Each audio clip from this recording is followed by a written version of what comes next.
ओम शांति। 11 जुलाई 2023 प्रातः मुरली। ओम शांति। बाप दादा मधुबन। मीठे बच्चे, अंतर्मुखी बन पढ़ाई में तत्पर रहो। श्रीमत पर सदा चलते रहो तो तुम्हारी तकदीर बहुत ऊंच बन जाएगी। यह समय है अपनी तकदीर बनाने का। प्रश्न है, तुम बच्चों की ऊंची तकदीर कौन सी है जिसके आधार पर तुम सारे सृष्टि की तकदीर को जान लेते हो? उत्तर है सुदर्शन चक्रधारी बनना। यह है सबसे ऊंची तकदीर। तुम ब्राह्मण अभी सुदर्शन चक्रधारी बने हो। तुम अपनी भी तकदीर को जानते हो तो सारे सृष्टि की भी तकदीर को जानते हो। बाबा आए हैं। तुम बच्चों की हीरे समान तकदीर बनाने स्मृति में रहे स्वयं भगवान हमारी तकदीर बनाने लिए पढ़ा रहे हैं तो तकदीर बनती रहेगी। गीत है आने वाले कल की तुम। ओम शांति। बच्चों ने गीत के 2 शब्द सुने। सुनने से ही अपनी तकदीर का नशा चढ़ जाना चाहिए। यह है अविनाशी नशा, उतरना नहीं चाहिए। कोई मनुष्य साहूकार पदमपति होते हैं तो उनको रात दिन नशा रहता है। हम बड़े धनवान जागीरवान हैं, नशा चढ़ता ही है संपत्ति का। तो बाप है तकदीर बनाने वाला। अभी तो तकदीर फूटी हुई है। कौड़ी मिसल तकदीर है, वह हीरे मिसल तकदीर है। यह तुम जज कर सकते हो। बेहद का बाप सम्मुख बैठ तकदीर बनाते हैं सो तुम देखते हो, जानते हो। परमपिता परमात्मा को देखते हो व जानते हो। बच्चे जानते हैं हम आत्मा हैं। भल आत्मा को देखते नहीं हैं परंतु निश्चय है हम आत्मा हैं, स्टार मिसल हैं। भ्रिकुटी के बीच में रहते हैं। इस समय तुम बच्चों को आत्म अभिमानी बनना है। इस देह में रहने वाले को आत्मा देही कहा जाता है। आत्मा को अभिमान है कि हमको परम पिता परमात्मा आकर मिला है। बच्चे बाप के पास जन्म लेते हैं तो वारिस होते हैं। फिर कोई तो पाई पैसे की तकदीर पा लेते हैं, कोई तो कुछ भी नहीं पाते, सिर्फ जन्म ही पाते हैं। कोई हैं जिनके 5-6 बच्चे हैं, तलब नौकरी कम मिलती है तो समझते हैं हमारी तकदीर में यह था। औरों को देखते हैं उन्हों की तकदीर में कितने महल माड़ियाँ, ताज व तख्त हैं। मनुष्य के तकदीर की वैरायटी है ना। तो अब तुम अपनी तकदीर को जानते हो कि किस तकदीर के लिए हम पुरुषार्थ कर रहे हैं। धन के लिए, सुख के लिए। मनुष्य पुरुषार्थ तो करते ही हैं।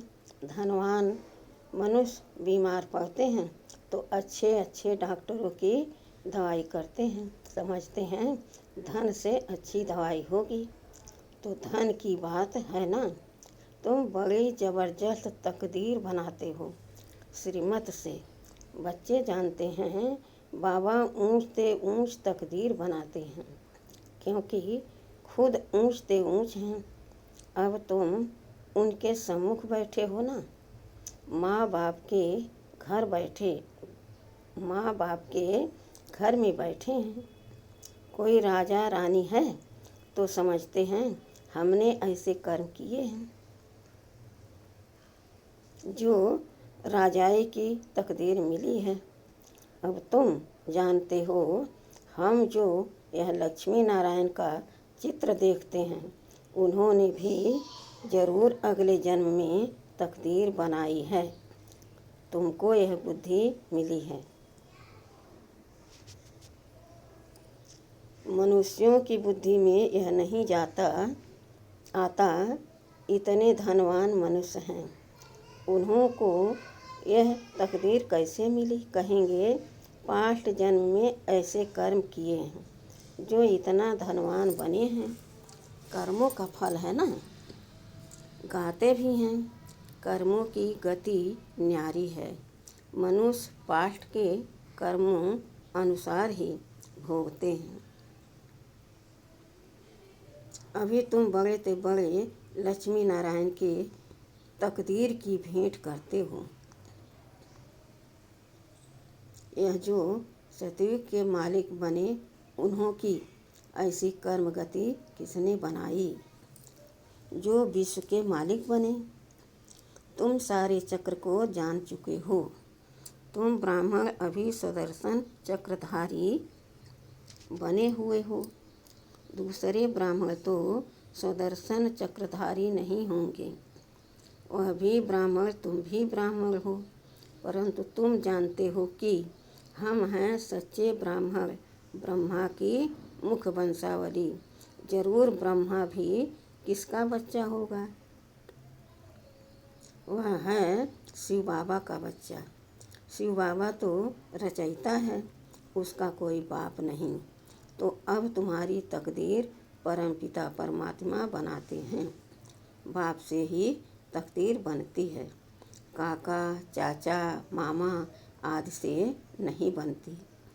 हाँ, कोई की बन सकती है अगर वह एडाप्ट करे, तो तुम बच्चों को भी एडाप्ट किया है। ड्रामा अनुसार कल्प पहले मुआफिक उनसे ऊंचा कोई है नहीं।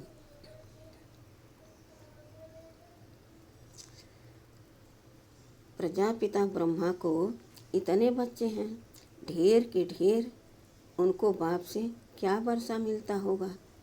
तुम समझते हो कि शिव बाबा है सभी आत्माओं का बाप और ब्रह्मा है सभी जीव आत्माओं का बाप।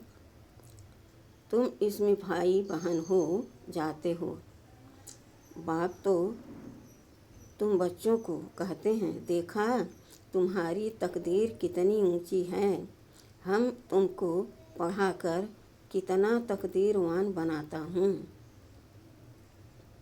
बरोबर सतयुग आदि में श्री लक्ष्मी नारायण व इन स्वर्गवासियों की राजधानी थी।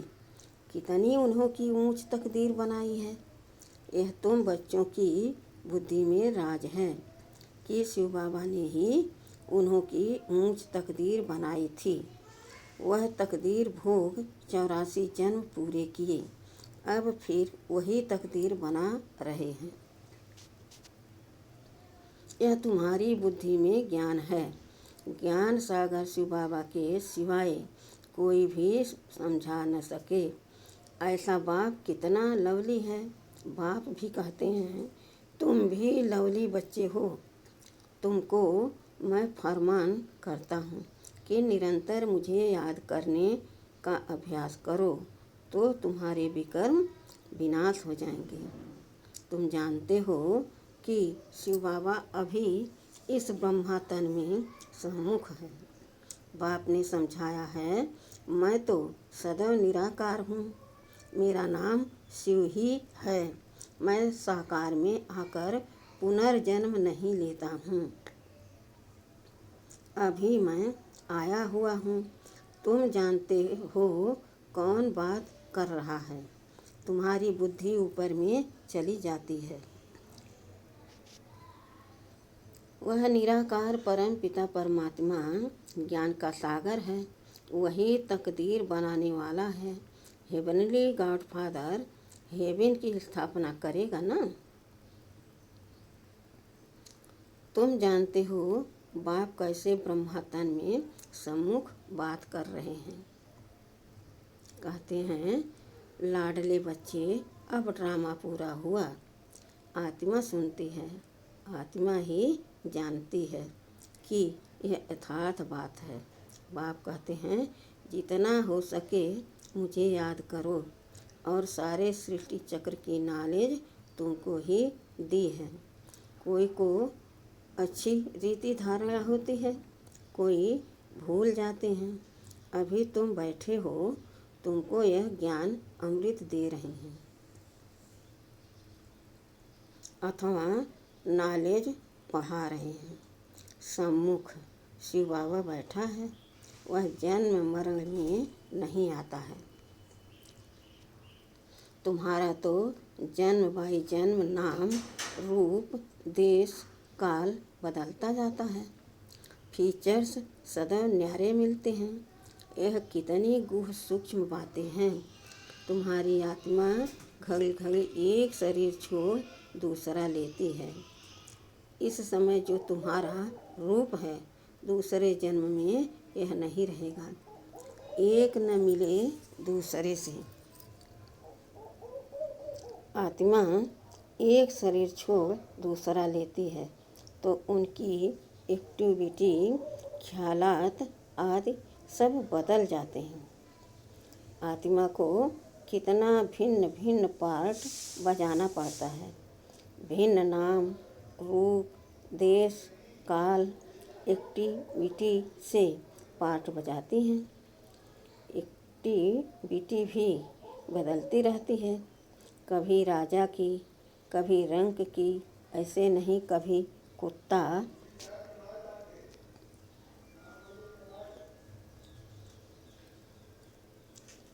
ऐसे नहीं कभी कुत्ता बिल्ली भी बनेंगे नहीं। अभी तुम जानते हो, हम भविष्य में प्रिंस प्रिंसेस बनने के लिए पुरुषार्थ करते हैं। मनुष्य से देवता बन रहे हैं। यह मम्मा बाबा भी पुरुषार्थ कर रहे हैं। फिर भविष्य में जाकर लक्ष्मी नारायण बनेंगे। हम भी जितना अपनी तकदीर बनाने लिए पुरुषार्थ करेंगे, उतना बहुत सुख मिलेगा। कितनी जबरदस्त कमाई है, वह तो करके अल्पकाल का सुख के लिए पढ़कर इसी ही जन्म में बैरिस्टर आदि बनेंगे। दूसरे जन्म की बात ही नहीं। सो भी बने न भी बने हो सकता है। तुम तो समझते हो कि हम भविष्य में स्वर्ग में जरूर जाएंगे, फिर वहाँ देवी देवता कहलाएंगे।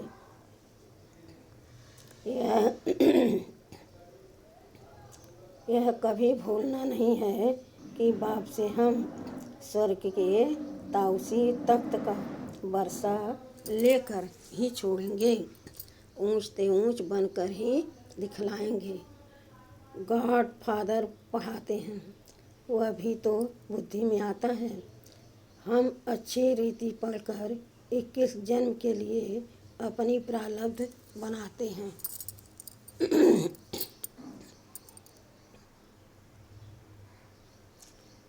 इस समय जितना पुरुषार्थ करेंगे, उतना ऊंच तकदीर बनाएंगे। वह तकदीर कल्प कल्प कायम रहेगी। इसलिए इस समय तकदीर के लिए अच्छा पुरुषार्थ करना चाहिए। बड़ी भारी तकदीर है, बहुत सुख है। भले यहाँ कोई के पास करोड़ हैं, परंतु पाई का भी सुख नहीं है। वहाँ तो बिल्कुल शांति आराम से प्रारब्ध भोगेंगे। यहाँ तो कितनी आफतें आती रहती हैं। थोड़े टाइम में बहुत देवाला निकालेंगे, मरते जाएंगे।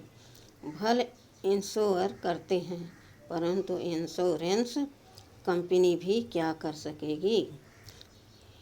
हिरोशिमा का क्या हाल हुआ, कितने आदमी मरे, इंश्योर कंपनी ने भी दिवाला मारा। यहाँ भी ऐसे ही होगा, सब खत्म हो जाएंगे। इंश्योरेंस वाले किसको पैसा देंगे, कौन एक दो का दीवा जलाएंगे। मनुष्यों में अंधविश्वास कितना है।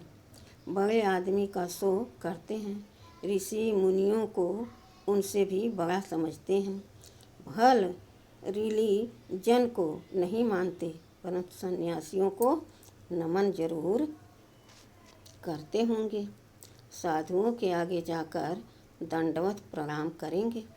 साधु उनके आगे नहीं करेंगे, क्योंकि समझते हैं मैं ऊंच पवित्र हूँ। यह बाप तो कहते हैं मेरे लाडले बच्चों, हम बच्चों को नमस्ते करते हैं। तुम तो हमारे सिर के मोर हो, तुम विश्व के मालिक बनेंगे, ब्रह्मांड के भी तुम मालिक हो। तुम डबल मालिक हो, मैं सिंगल, सिर्फ ब्रह्मांड का मालिक हूँ। ऐसी बातें सिवाय बाप के कोई समझा न सके, तो ऐसे बाप को कितना याद करना चाहिए, जिससे ऐसा वर्षा मिलता है। बाप कहते हैं देखो कितने बच्चे यहाँ से होकर जाते हैं। फिर 6 मास में भी बाप को मुश्किल पत्र लिखते हैं। अरे प्राण देने वाले, प्राणों से प्यारे बाप को पत्र नहीं लिखते। स्त्री पुरुष एक दो को चिट्ठी लिखते हैं तो कहते हैं प्राणेश्वर फलाना, वास्तव में वह कोई प्राणेश्वर तो है नहीं। प्राणेश्वर तो एक ही बाप है, सभी प्राणों का ईश्वर बाप एक है। वह कहते हैं प्राणेश्वर बच्चे, अर्थात प्राण बचाने वाले। ईश्वर के बच्चे भी कहते हैं प्राणेश्वर बाबा, हमारे प्राण बचाने वाले बाबा। यहाँ से ही यह नाम निकला हुआ है। भारत में ही ऐसे प्राणेश्वर प्राणेश्वरी लिखते हैं, परंतु है नहीं। प्राणों का दान तो बाप ही देते हैं। बाप कहते हैं तुम मेरे बनते हो तो फिर तुमको कोई दुख दे नहीं सकते। आत्मा को ही दुख मिलता है, आत्मा फील करती है। बाप कितना प्यार से समझाते हैं, याद भी उनको करती है, महिमा करती है। मम्मा को भी कितना याद करते। जो बहुतों की अच्छी सर्विस करते हैं उनको कितना ऊंच मर्तबा मिलता है। फिर उनके बाद सेकंड नंबर में जो सर्विस में बाबा को फॉलो करते हैं, तुम्हें बहुत रहमदिल बनना है। जैसे बाबा ने हमको बनाया है, हम फिर औरों को बनावें। कितनी बड़ी प्रॉपर्टी की प्राप्ति है। स्वर्ग की राजधानी, वहाँ हम इतने साहूकार रहते हैं जो सोने हीरों के महल बनाएंगे। एक माया मच्छंदर का खेल भी दिखाते हैं। उसने देखा सोने की ईंटें पड़ी हैं, थोड़ी ले जाएं। तुम साक्षात्कार में स्वर्ग में हीरे जवाहरों के महल देखते हो, सोने की खानियाँ देखते हो, तो समझते हो थोड़ा ले जाएं। सूक्ष्मतन में सोना नहीं मिलता, सोना वैकुंठ में रहता है। तुम जानते हो वहाँ खानियों से हम विमानों में जाकर सोना भर कर ले आएंगे। सोने की बड़ी बड़ी ईंटें भी होती हैं। अभी भी बड़ों बड़ों के पास सोना तो पड़ा है ना। भारत को सोना चांदी तो जरूर रखना है।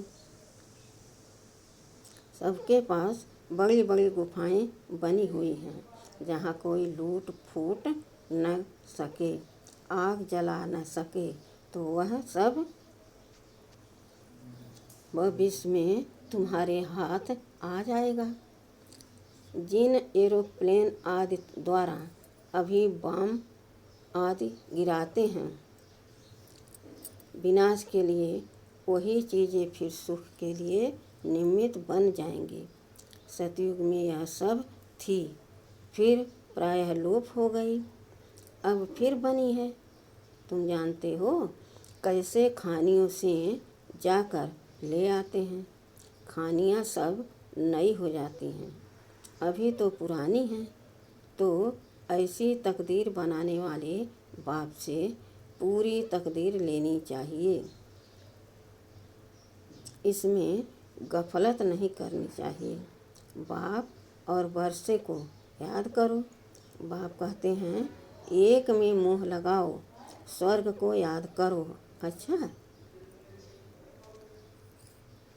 मीठे मीठे सिखिलदे बच्चों प्रति माता पिता बाप दादा का याद प्यार और गुड मॉर्निंग। रूहानी बाप की रूहानी बच्चों को नमस्ते। हम रूहानी बच्चों की रूहानी बाप दादा को याद प्यार और गुड मॉर्निंग और नमस्ते नमस्ते नमस्ते।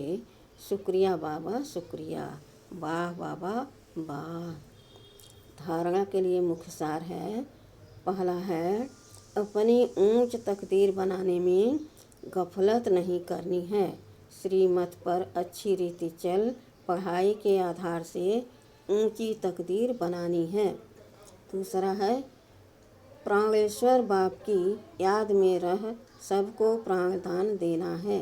सबके प्राण बचाने हैं, किसी को भी दुखी नहीं करना है। वरदान है, मालिकपन की स्थिति में रह प्रकृति द्वारा सहयोग की माला पहनने वाले प्रकृति जीत भव। प्रकृति आप मालिकों का अब से आवाहन कर रही है। चारों ओर प्रकृति के तत्व हलचल करेंगे, लेकिन जहाँ आप प्रकृति के मालिक होंगे, वहाँ प्रकृति दासी बन सेवा करेगी। सिर्फ आप प्रकृति जीत बन जाओ तो प्रकृति सहयोग की माला पहनाएगी। जहाँ आप प्रकृति जीत ब्राह्मणों का पांव होगा, स्थान होगा, वहाँ कोई भी नुकसान नहीं हो सकता। तूफान आएगा, धरनी हिलेगी, लेकिन बाहर सूली होगा और यहाँ कांटा सभी आपके तरफ स्थूल सूक्ष्म सहारा लेने के लिए भागेंगे। स्लोगन है, अलौकिक सुख व मन रस का अनुभव करना है तो मन मना भाव की स्थिति में रहो। आज का स्लोगन है, अलौकिक सुख व मन रस का अनुभव करना है तो मन मना भाव की स्थिति में रहो। अच्छा, ओम शांति।